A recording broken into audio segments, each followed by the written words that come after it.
गुरुर्ब्रह्मा गुरुर्विष्णु गुरुर्देवो महेश्वर गुरुर्साक्षात् परं ब्रह्म तस्मै श्री गुरवे नमः।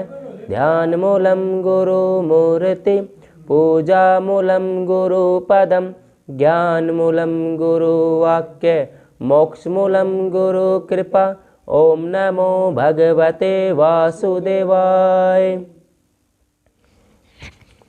श्री हरि संक्षिप्त महाभारत जय श्री कृष्ण। प्रथम खंड आदि पर्व। जय श्री कृष्ण। अभी तक हमने जाना गुरु द्रोणाचार्य जी ने सभी पांडवों और कौरवों को शिक्षा दीक्षा दी और एकलव्य को गुरु दक्षिणा में अंगूठा लिया और अर्जुन को सर्वश्रेष्ठ धनुर्धर होने का वरदान दिया। आज हम जानेंगे रंगमंडप में राजकुमारों के अस्त्र कौशल का प्रदर्शन और कर्ण को अंग देश का राजा बनाना। जय श्री कृष्ण।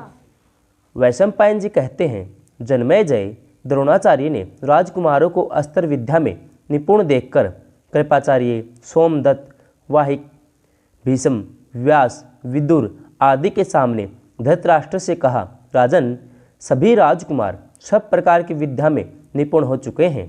जय श्री कृष्ण। आपकी इच्छा हो, अनुमति हो तो वे उनकी अस्त्र विद्या का कौशल एक दिन सबके सामने दिखाए। जय श्री कृष्ण। धृतराष्ट्र ने प्रसन्न होकर कहा, आचार्य, आपने हमारा बहुत बड़ा उपकार किया है। आप जिस समय, जिस जगह, जिस प्रकार अस्त्र कौशल का प्रदर्शन उचित समझते हो करें। जय श्री कृष्ण। उसके लिए जिस प्रकार की तैयारी आवश्यक हो उसकी आज्ञा करें। जय श्री कृष्ण। तंत्रधर उन्होंने विदुर जी से कहा, विदुर, आचार्य के आज्ञा अनुसार तैयारी करवाओ। जय श्री कृष्ण। यह काम मुझे बहुत प्रिय है। द्रोणाचार्य ने रंगमंडप के लिए एक झाड़ पखाड़ से रहित समतल भूमि पसंद की। जय श्री कृष्ण। जलाशयों के कारण वह भूमि और भी सुहावनी थी। शुभ मुहूर्त में पूजा करके रंगमंडप की नींव डाली गई। जय श्री कृष्ण। रंगमंडप तैयार होने पर उसमें अनेकों प्रकार के अस्त्र शस्त्र टांगे गए। जय श्री कृष्ण। राजघरानों के स्त्री पुरुषों के लिए उचित स्थान बनवाए गए। जय श्री कृष्ण। स्त्रियों और साधारण दर्शकों के लिए स्थान अलग अलग थे। जय श्री कृष्ण। नियत दिन आने पर राजा धृतराष्ट्र, भीष्म, कृपाचार्य के साथ वहां आए। जय श्री कृष्ण। चारों ओर मोतियों की झालरें लटक रही थी। साथ ही गांधारी, कुंती और बहुत सी राज परिवार की महिलाएं भी अपनी अपनी दासियों के साथ वहां आई। जय श्री कृष्ण। ब्राह्मण, क्षत्रिय, वैश्य आदि आकर स्थान पर बैठ के वहाँ की भीड़ उमड़ते समुद्र के समान जान पड़ी। जय श्री कृष्ण। बाजे बजने लगे। आचार्य द्रोण श्वेत वस्त्र, श्वेत यज्ञोपवीत व श्वेत पुष्पों की माला पहने अपने पुत्र अश्वत्थामा के साथ वहाँ आए। जय श्री कृष्ण। उनके सिर के और मूछ दाढ़ी के बाल भी श्वेत ही थे। जय श्री कृष्ण। द्रोणाचार्य ने समय अनुसार देवताओं की पूजा कर वेदज्ञ ब्राह्मणों से मंगल पाठ करवाया। जय श्री कृष्ण। राजकुमारों ने पहले धनुष बाण का कौशल दिखलाया। तंत्रधर रथ, हाथी और घोड़ों पर चढ़कर अपनी अपनी युद्ध चातुरी प्रकट की। जय श्री कृष्ण। उन्होंने आपस में कुश्ती भी लड़ी। इसके बाद ढाल, तलवार लेकर तरह तरह की पैंतरे बदलने और हस्त लाघव दिखलाने लगे। जय श्री कृष्ण। सब लोग उनकी फुर्ती, सफाई, शोभा, स्थिरता और मुट्ठी की मजबूती देखकर बहुत प्रसन्न हुए। जय श्री कृष्ण। भीमसेन और दुर्योधन दोनों हाथों में गदा लेकर रंगभूमि में उतरे। जय श्री कृष्ण। वे पर्वत शिखर के समान हट्टे कट्टे और लंबी भुजा और कसी कमर के कारण बड़े ही शोभायमान हुए। जय श्री कृष्ण। वे मद हाथियों के समान चिंगाड़ चिंगाड़ कर पैंतरे बदलने और चक्कर काटने लगे। जय श्री कृष्ण। विदुर जी धृतराष्ट्र को और कुंती, गांधारी को सब बातें बतलाती जाती थी। जय श्री कृष्ण। उसमें दर्शकों में दो दल हो गए। कुछ लोग भीमसेन की जय बोलते तो कुछ लोग राजा दुर्योधन की। समुद्र के समान उमड़ती हुई भीड़ का कोलाहल सुनकर द्रोणाचार्य ने अश्वत्थामा से कहा, बेटा, इन्हें अब रोक दो। बात बढ़ जाएगी तो दर्शक गड़बड़ कर बैठेंगे। जय श्री कृष्ण। अश्वत्थामा ने उनकी आज्ञा का पालन किया। द्रोणाचार्य ने खड़े होकर बाजे बंद करवाए और गंभीर स्वर से कहा, अब आप लोग अर्जुन का अस्त्र कौशल देखें। जय श्री कृष्ण। वे मुझे सबसे अधिक प्यारे हैं। अर्जुन रंगभूमि में आए।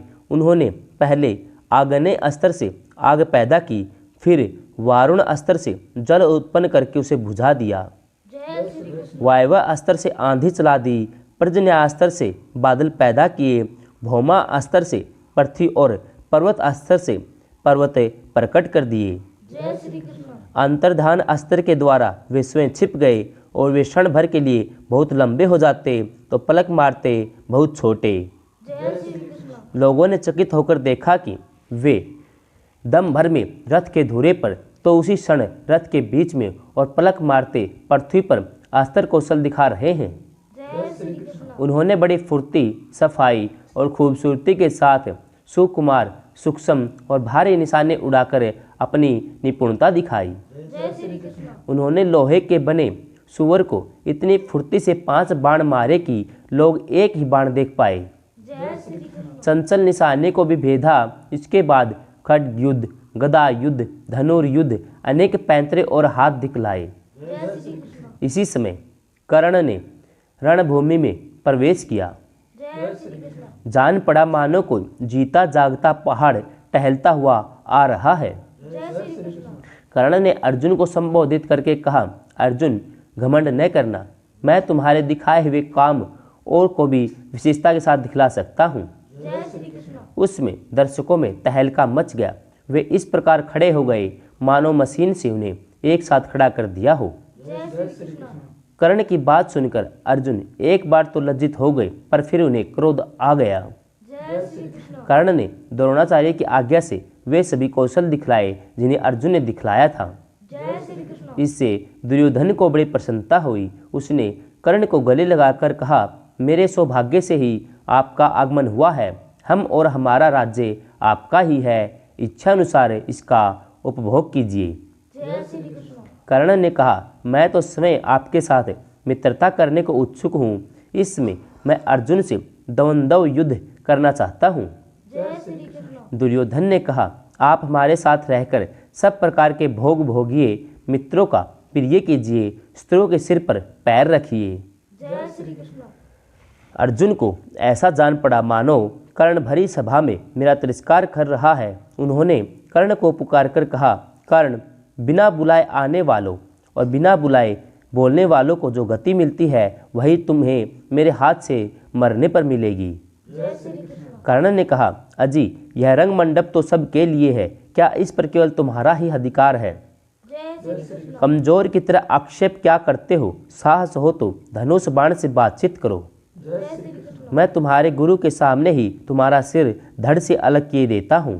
जय श्री कृष्ण। गुरु द्रोण की आज्ञा से अर्जुन द्वंद्व युद्ध करने के लिए कर्ण के पास जा पहुँचे। कर्ण भी धनुष बाण लेकर खड़ा हो गया। जय श्री कृष्ण। इतने में ही नित्य निपुण कृपाचार्य ने दोनों को द्वंद्व युद्ध के लिए तैयार देखकर कहा, कर्ण, पांडुनंदन अर्जुन कुंती का सबसे छोटा पुत्र है। जय श्री कृष्ण। इस कुरुवंश शिरोमणि का तुम्हारे साथ युद्ध होने जा रहा है, इसलिए तुम भी अपने माँ बाप और वंश का परिचय बतलाओ। जय श्री कृष्ण। यह जान लेने पर ही युद्ध करने न करने का निश्चय होगा, जय श्री कृष्ण। क्योंकि राजकुमार अज्ञात कुलशील और नीच वंश के पुरुष के साथ द्वंद्व युद्ध नहीं करते। जय श्री कृष्ण। कर्ण पर मानो 100 घड़े पानी पड़ गया। उसका शरीर श्रीहीन हो गया, मुख लज्जा से झुक गया। जय श्री कृष्ण। दुर्योधन ने कहा, आचार्य जी, शास्त्र के अनुसार उच्च कुल के पुरुष सूरवीर और सेनापति तीनों ही राजा हो सकते हैं। यदि अर्जुन कर्ण के साथ इसलिए नहीं लड़ना चाहता कि वह राजा नहीं है, तो मैं कर्ण को अंग देश का राज्य देता हूँ। जय श्री कृष्ण। यह कहकर दुर्योधन ने कर्ण को सुवर्ण सिंहासन पर बैठाया और तत्काल अभिषेक कर दिया। जय श्री कृष्ण। उसमें कर्ण के धर्मपिता अधिरथ को बड़ी प्रसन्नता हुई। जय श्री कृष्ण। उसका दुपट्टा बिखर रहा था, शरीर पसीने से लथपथ था। दुर्बल होने के कारण उसका अंजर पंजर दिख रहा था। जय श्री कृष्ण। वह कांपता कांपता कर्ण के पास आया और बेटा बेटा कहकर दुलार करने लगा। जय श्री कृष्ण। कर्ण ने धनुष छोड़कर बड़े सम्मान से उनके चरणों पर सिर रखकर प्रणाम किया। अभी उसका सिर अभिषेक के जल से भीग रहा था। अधिरथ ने झटपट कपड़े के छोर से अपना पैर ढक लिया, उसे छाती से लगाया और प्रेम अश्रु से उसका सिर भिगो दिया। जय श्री कृष्ण। अधिरथ का ऐसा व्यवहार देखकर पांडवों ने निश्चय कर लिया कि यह सुत पुत्र है। जय श्री कृष्ण। भीमसेन ने हंसते हुए कहा, अरे सूत पुत्र, तू अर्जुन के हाथों मरने योग्य भी नहीं है। तेरे वंश के अनुरूप तो यह है कि झटपट घोड़ों की चाबुक संभाल ले। अरे नीच, तू अंग देश का राज्य करने के योग्य नहीं है। भला कहीं कुत्ता यज्ञ के भविष्य का अधिकारी होता है। जय श्री कृष्ण। कर्ण लंबी सांस लेकर सूर्य की ओर देखने लगा। जय श्री कृष्ण। उसमें महाबली दुर्योधन मदमत हाथी के समान भाइयों के झुंड में से उछलकर निकल आया और भीमसेन से बोला, भीमसेन, तुम्हें ऐसी बातें मुख से नहीं निकालनी चाहिए। जय श्री कृष्ण। क्षत्रियों में बल की श्रेष्ठता ही सर्वमान्य है, इसलिए नीच कुल के सूरवीर के साथ भी युद्ध करना ही चाहिए। जय श्री कृष्ण। सूरवीर और नदियों की उत्पत्ति का ज्ञान बड़ा कठिन है। कर्ण स्वभाव से ही कवच कुंडल धारी और सर्व लक्षण संपन्न है। जय श्री कृष्ण। इस सूर्य के समान तेजस्वी कुमार को भला कोई सूत पत्नी जन सकती है। जय श्री कृष्ण। कर्ण अपने बाहुबल तथा मेरी सहायता से केवल अंग देश का ही नहीं, सारी पृथ्वी का शासन कर सकता है। जय श्री कृष्ण। मेरा यह काम जिससे न सहा जाता हो, वह रथ पर बैठकर धनुष पर डोये चढ़ावे। जय श्री कृष्ण। सारे रंग मंडप में हाहाकार मच गया। अब तक सूर्यास्त हो गया था। दुर्योधन कर्ण का हाथ पकड़कर वहां से निकल गया। द्रोणाचार्य, कृपाचार्य और भीष्म जी के साथ पांडव भी अपने अपने निवास स्थान पर चले गए। जय श्री कृष्ण। द्रौपद का प्रभाव। जय श्री कृष्ण। वैशंपायन जी कहते हैं, जन्मेजय, जब द्रोणाचार्य ने देखा कि सभी राजकुमार अस्त्र विद्या के अभ्यास में पूर्णतः निपुण हो चुके हैं, तब उन्होंने निश्चय किया कि अब गुरु दक्षिणा लेने का समय आ गया है। जय श्री कृष्ण। उन्होंने सब राजकुमारों को अपने पास बुलाकर कहा, तुम लोग पांचाल राज द्रुपद को युद्ध में पकड़कर मेरे पास ले आओ। जय श्री कृष्ण। यही मेरे लिए सबसे बड़ी गुरु दक्षिणा होगी। जय श्री कृष्ण। सबने बड़ी प्रसन्नता से गुरुदेव की आज्ञा स्वीकार की। उनके साथ शस्त्र धारण कर रथ पर सवार हो द्रुपद नगर की यात्रा की। जय श्री कृष्ण। दुर्योधन, कर्ण, युत्सु, दुशासन, दूसरे राजकुमार पहले आक्रमण करके मैं पकड़ूंगा ऐसा निश्चय करके आपस में स्पर्धा करने लगे। जय श्री कृष्ण। उन्होंने क्रमशः देश में और फिर राजधानी में प्रवेश किया। जय श्री कृष्ण। पांचाल राज द्रुपद बड़ी शीघ्रता से किले से बाहर निकलकर अपने भाइयों के साथ आक्रमणकारियों पर बाण वर्षा शुरू कर दी। जय श्री कृष्ण। अर्जुन ने दुर्योधन आदि कौरवों को बहुत घमंड करके देखकर पहले ही द्रोणाचार्य से कहा था कि आचार्य चरण, इन लोगों को पहले अपना पराक्रम दिखा लेने दीजिए। ये लोग पांचाल राज को नहीं पकड़ सकेंगे। जय श्री कृष्ण। इसके बाद हम लोगों की बारी आएगी। अर्जुन अपने भाइयों के साथ नगर से आधा कोस इधर ही ठहर गए थे। उधर द्रुपद ने अपने बाणों की बौछार से कौरव सेना को चकित कर दिया। वे इतनी फुर्ती और सफाई के साथ बाण चला रहे थे कि कौरव भयवश उनके अनेक रूप देखने लगे। जय श्री कृष्ण। जिसमें द्रुपद घमासान बाण वर्षा कर रहे थे, उसमें शंख, भैरी, मृदंग, सिंहनाद से सारी राजधानी गूंज उठी। जय श्री कृष्ण। धनुष के टंकार आकाश को स्पर्श करने लगी। जय श्री कृष्ण। इधर दुर्योधन, विकर्ण, सुबाहु, दुशासन आदि भी बाण चलाने में कोई कोर कसर नहीं रखते थे। जय श्री कृष्ण। द्रुपद अलाद चक्कर बनैठी की तरह घूम घूम कर अकेले ही सब का सामना कर रहे थे। जय श्री कृष्ण। उस समय पांचाल राज की राजधानी के सभी साधारण और असाधारण नागरिक, जिसमें बच्चे, बूढ़े, स्त्रियां भी थी, लाठी, मूसल आदि लेकर निकल पड़े और बरसते हुए बादलों के समान कौरवों पर टूट पड़े। जय श्री कृष्ण। कौरवों की सेना पर ऐसी मार पड़ी कि उसमें भयंकर मार के सामने एक क्षण भी नहीं ठहर सके। जय श्री कृष्ण। रोते चिल्लाते पांडवों के पास भाग आए। जय श्री कृष्ण। कौरवों का करुण कंदन सुनकर पांडवों ने द्रोणाचार्य के चरणों में प्रणाम किया और रथ पर सवार हुए। अर्जुन ने युधिष्ठिर को रोक दिया। नकुल और सहदेव को अपने रथ के चक्कों का रक्षक बनाया। भीमसेन हाथ में भीषण गदा लेकर सेना के आगे आगे स्वयं चलने लगे। जय श्री कृष्ण। अभी द्रुपद आदि वीर कौरवों को हराकर हर्षनाद कर ही रहे थे कि अर्जुन का रथ दिशाओं को गुंजायमान करता हुआ वहां जा पहुंचा। जय श्री कृष्ण। भीमसेन दंडपाणी काल के समान हाथ में गदा लेकर द्रौपदी की सेना के भीतर घुस गए और गदा मार मार कर हाथियों के सिर तोड़ने लगे। जय श्री कृष्ण। उन्होंने हाथी, घोड़े, रथ और पैदल समस्त सेना को तहस नहस कर दिया। अर्जुन ने उस महान और विलक्षण युद्ध में बाणों की ऐसी झड़ी लगाई कि पांचाल राज की सारी सेना ढक गई। जय श्री कृष्ण। पहले सत्यजीत ने अर्जुन पर बड़ा भीषण आक्रमण किया, परंतु अर्जुन ने थोड़ी ही देर में उस युद्ध से विमुख कर दिया। जय श्री कृष्ण। इसके बाद अर्जुन ने द्रुपद का धनुष और ध्वजा काटकर जमीन पर गिरा दिए। जय श्री कृष्ण। 5 बाणों से 4 घोड़ों और सारथी को मार डाला। जय श्री कृष्ण। अभी द्रुपद राज दूसरा धनुष उठाना ही चाहते थे कि अर्जुन हाथ में खड्ग लेकर अपने रथ से कूद पड़े और द्रुपद के रथ पर जाकर उन्हें पकड़ लिया। जय श्री कृष्ण। जब अर्जुन द्रुपद को लेकर द्रोणाचार्य के पास चले, तब सारे राजकुमार द्रुपद की राजधानी में लूटपाट मचाने लगे। जय श्री कृष्ण। अर्जुन ने कहा, भैया भीमसेन, राजा द्रुपद कौरवों के संबंधी हैं, इनकी सेना का संहार मत कीजिए, केवल गुरु दक्षिणा के रूप से द्रुपद को ही गुरु के अधीन कर दीजिए। जय श्री कृष्ण। यद्यपि भीमसेन अभी लड़ने से तृप्त नहीं हुए थे, फिर भी उन्होंने अर्जुन की बात मान ली और लौट आए। जय श्री कृष्ण। इस प्रकार पांडव द्रुपद को पकड़कर द्रोणाचार्य के पास ले आए। अब उनका घमंड चूर चूर हो चुका था, धन भी छिन गया था। जय श्री कृष्ण। वे सर्वथा द्रोणाचार्य के अधीन हो रहे थे।